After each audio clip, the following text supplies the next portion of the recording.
Bonjour, bonsoir les amis Gilets jaunes. Alors, vite fait une petite vidéo, parce que je viens de regarder une vidéo de Réservoir APPS sur YouTube, c'est une chaîne sur YouTube, et où Rémi Etrotti et Guillaume s'inquiètent pour le maquis, ça c'est bien sympa. Et donc pas d'inquiétude, c'est vrai que j'ai toute une série de micro-événements qui m'ont pris du temps. J'ai réussi à paumer mon super téléphone. J'en ai un autre qui arrive. Voilà, donc ça m'a beaucoup compliqué les choses. Et voilà, et donc je viens aussi de rembaucher, hein, parce que la révolution, ça nourrit pas. Donc il faut que je bosse un petit peu, il faut que je me mette à fond dans la cuisine. Là, j'ai pris un poste de cuisinier dans une collectivité et donc que je vous présenterai parce que c'est un très très beau projet, une très grosse association de ressourcerie, hein, qui recycle au maximum les choses, qui récupère, qui retape et, euh, et qui revend évidemment. Donc voilà, donc c'est pour ça que j'ai été un petit peu absent. J'ai même, donc le week-end dernier, j'avais filmé sur le rond-point, mais je n'avais pas la bonne connexion avec le petit téléphone de secours que j'avais, etc., etc. Donc le bac il va bien, tout va bien. Enfin, tout va bien, voilà. Après, le monde continue de s'écrouler, malheureusement, avec cette folie de cette oligarchie qui a décidé de bousculer l'histoire de l'humanité, hein, avec son histoire de Corona Circus et de vaccins. Je rappelle qu'il y a quand même des faits essentiels, c'est que le confinement a été décrété au prétexte qu'il manquait des lits. Rien que ça mérite de la prison.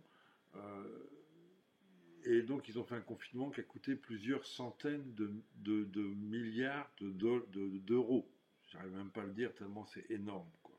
Alors que avec, comme on avait déjà fait le calcul, un demi-milliard, tu construis un hôpital du type hôpital européen Georges Pompidou.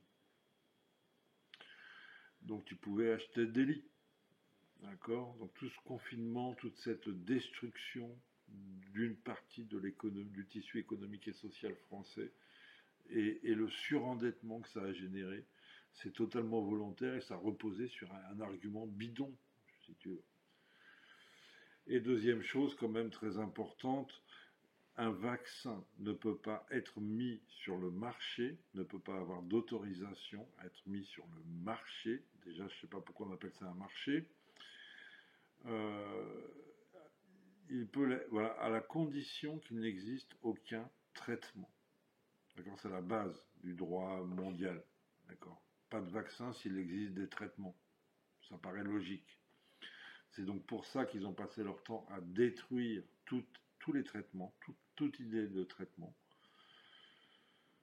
afin de pouvoir vendre leurs vaccins. On en est là et on ne sait pas ce qu'il y a dedans et il y en a qui en meurent. Enfin, c'est une catastrophe. C'est incroyable.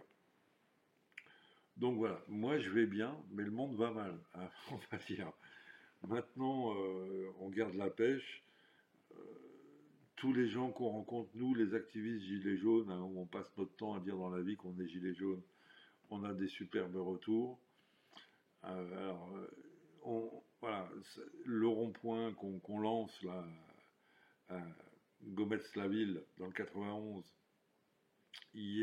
ça démarre bien, positivement, et, euh, et on a plein d'ambitions. Voilà, hein, on va faire des vraiment. Et j'ai donc ce projet de média qui arrive, hein, enfin. Et bon, ça va surtout être tout ça être pour la rentrée, mais voilà, ça permet justement, on va avoir tout l'été pour bien se mettre en route, que j'apprenne à me servir de mon matériel et tout le tralala. Et que je ne le perde pas. Voilà les amis, bon bah pour les nouvelles, voilà, tout va bien. Salut Trotti, salut Rémi, salut Guillaume, et à très bientôt. On lâche rien.